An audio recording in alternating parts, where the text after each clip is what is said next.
Bonjour. Je Découverte, en cette période de confinement, a décidé de vous proposer des rencontres avec nos guides et nos amis dans les différentes destinations. Nous allons commencer avec Vincent, qui est le nomade et le globe-trotter par excellence. J'ai quitté Vincent à Saint-Pétersbourg au mois de février, où nous avons passé une belle semaine avec notre petit groupe. Et je le retrouve en Suisse quelques mois après. Mais entre deux, il a bien bourlingué. À lui de nous raconter. Alors, bonjour Vincent. Bonjour à tous, c'est un plaisir d'être là avec vous après ces 2 mois qui ont renversé le monde, hein, vous le savez, comme tout le monde. Euh, Moi aussi, alors évidemment une pensée à tous ceux, et je sais que certains d'entre vous sont passés par le Covid et toutes les angoisses que cela peut faire, mais à ce que je sache, tout le monde s'en est sorti, tant mieux. Euh, c'est vrai, alors ce dernier mois, comme pour vous, mais pour moi, c'est plein de très grands changements, beaucoup d'incertitudes. Finalement, ben, on fait comme on peut pour s'y habituer. Euh, c'est vrai, le dernier voyage qu'on a pu faire ensemble avec Géodécouverte, c'était au mois de février, comme Anna vous l'a dit. Mais j'étais déjà installé depuis plusieurs mois en Israël où je travaillais comme correspondant pour la radio-télévision suisse, la radio, euh, et aussi le journal Le Temps.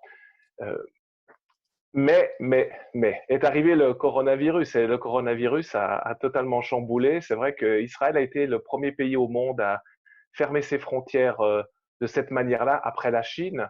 Mais début mars, fin février déjà, les Italiens n'avaient plus le droit d'entrer en Israël.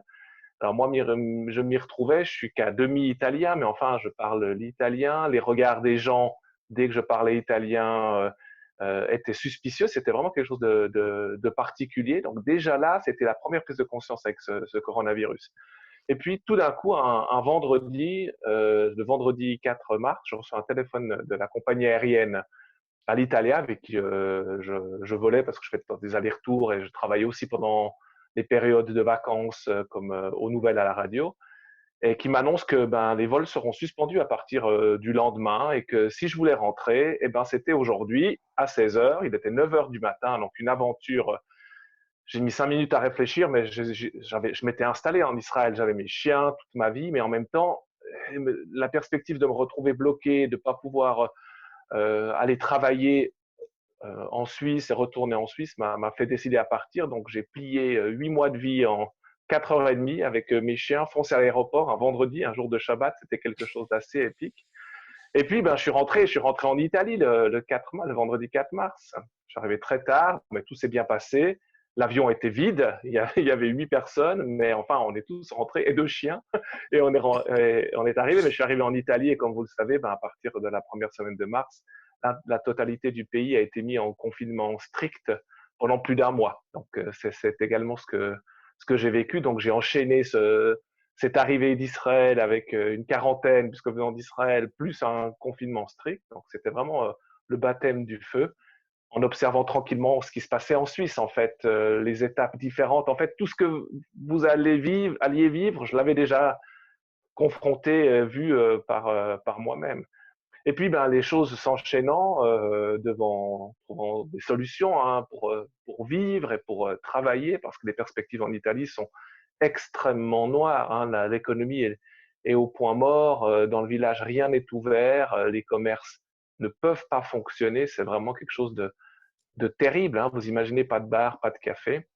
Et ben, j'ai eu la chance de pouvoir travailler et la radio, la RTS ayant eu besoin de renforts pendant ces périodes-là, m'ont demandé de venir. Mais ça a été l'autre grande épopée parce que comment remonter pour les 1500 kilomètres des Pouilles jusqu'à Lausanne, sans hôtel, sans le droit de pouvoir se déplacer officiellement, il a fallu obtenir des autorisations. J'ai dû faire le trajet tout seul en voiture d'une seule traite. Et là, ça a été le moment peut-être le plus fort de ces 2 derniers mois, malgré tout, les émotions qu'il y a pu y avoir avec l'évacuation, la mise en quarantaine. Ça a été la remontée où il n'y a pas de circulation sur l'autoroute, il n'y a que des camions et des corbillards. C'était extraordinaire comme atmosphère. C'était d'une lourdeur très forte. Et puis alors la prise de conscience de la fermeture des frontières, parce que l'arrivée au Grand Saint-Bernard, là c'est pire que la frontière entre la Mongolie et la Chine pour ceux qui l'ont fait dans le transsibérien. Hein. Et il faut passer des heures, des autorisations, des contrôles. Et bon, finalement, j'ai pu rentrer parce que on avait préparé le terrain avec mon employeur et les journalistes ont encore une certaine liberté de mouvement s'ils justifient de leur mandat de travail. Et puis, ben voilà, maintenant, je suis en Suisse depuis un mois, puis j'ai repris l'activité à la radio, mais je compte bien pouvoir retourner dans les Pouilles le plus vite possible, c'est-à-dire dès la semaine prochaine, puisque la Suisse va s'ouvrir un peu et l'Italie commence à s'ouvrir également un peu. Tu penses vraiment qu'il n'y aura pas de quarantaine dans une semaine pour si tu rentres en Italie puisque tu as été semi-confiné en Suisse? Ah, moi, je pense plus rien. Vous savez, les incertitudes sont complètes. Même quand je lis les informations, je suis étonné. Je ne vais pas dire le mot contradiction, mais un jour, on nous dit qu'on ne pourra pas aller au restaurant, puis le lendemain, ben, comme ce qui se passe depuis le mercredi dernier, le Conseil fédéral annonce que les restaurants pourront ouvrir. Pour vous expliquer la complexité du monde dans lequel il faut vivre, mais que vous vivez, mais que je vis. Alors en Suisse, on a ouvert les coiffeurs et les esthéticiens. C'est la première chose qui a été ouverte. Et en Italie, ce sera la dernière parce qu'ils considèrent que c'est le lieu de la plus grande contagion. Donc, retrouvez-vous dans ces deux extrêmes totalement opposants. Non, voilà. Je ne sais pas. On essayera. Euh, moi, je sais que je peux, en tant que résident italien, je suis résident italien, je peux rentrer chez moi. Ça, ce sera pas un problème.